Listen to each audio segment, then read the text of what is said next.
मई का पेन नीचे गिर गया और वह उसे काटने के लिए नीचे झुकने ही वाली थी, लेकिन अचानक तेज हवा चली और बस दो टुकड़ों में बंट गई। कार में बैठे सभी लोग नीली कमर से टुकड़ों में कट गए और शियाओमी, जिसने सबसे पहले पेन काटा, बच गया। उसके चेहरे पर हर जगह खून लगा हुआ था। इससे उसे आपके फोन के लिए 5वां इमोटिकॉन पैक मिल गया। जैसे ही स्थिति नियंत्रण से बाहर हुई, बस धीरे धीरे रुक गई। भूतिया हवा फिर से उसकी ओर आई। उसके आसपास के बिजली के तार एक एक करके टूटकर गिर गए। ज़ियाओमी जल्दी से कार से बाहर निकली, तार फेंक दिए और भाग गई। वह पूरे रास्ते दौड़ती रही, इस उम्मीद में कि वह हवा से भी तेज दौड़ सकेगी।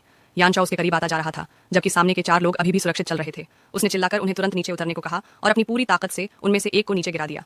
जिन 3 लोगों ने सीधे तौर पर कोई प्रतिक्रिया नहीं दी, उन्हें वैधानिकता प्रदान की गई। निर्देशक ने उन्हें पसंद करने और उनका अनुसरण करने को कहा। तब छात्राएं सड़क के किनारे से गुजरेंगी। जिस बहन को मिंगदाओ ने बचाया था, वह उसे याद दिलाने के लिए ऊपर गई, लेकिन अगले ही पल कमर से तेज हवा चली और स्टार एब्जॉर्बर को लैन याओजी ने मार डाला, जिसने वुशा को भी छीन लिया।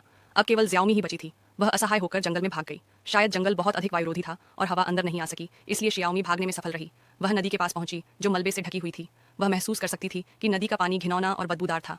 उसने नदी के किनारे एक साफ कपड़ा ढूंढा और अपने चेहरे से खून धोया।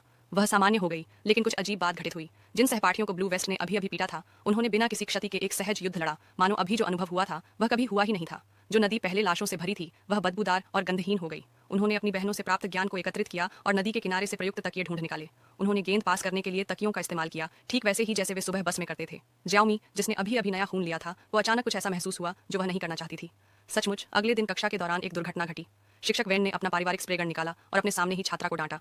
छात्र की हत्या का कारण यह था कि शिक्षक ने कल इसकी तैयारी नहीं कराई थी। हे भगवान, ऐसे शैतान शिक्षक ने ज़ियाओमी को वहीं पर छोड़ दिया और 2 सहपाठियों ने उसे खींच लिया। वे भागकर दूसरे कक्षा में चले गए और कोने में छिप गए।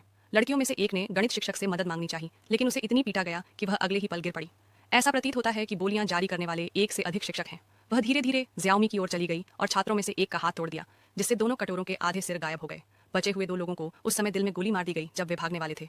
हे भगवान, क्या हुआ? अचानक पूरा स्कूल युद्ध क्षेत्र जैसा हो गया। शिक्षक सभी प्रकार की बंदूकें लेकर छात्रों पर गोलियां चला रहे हैं।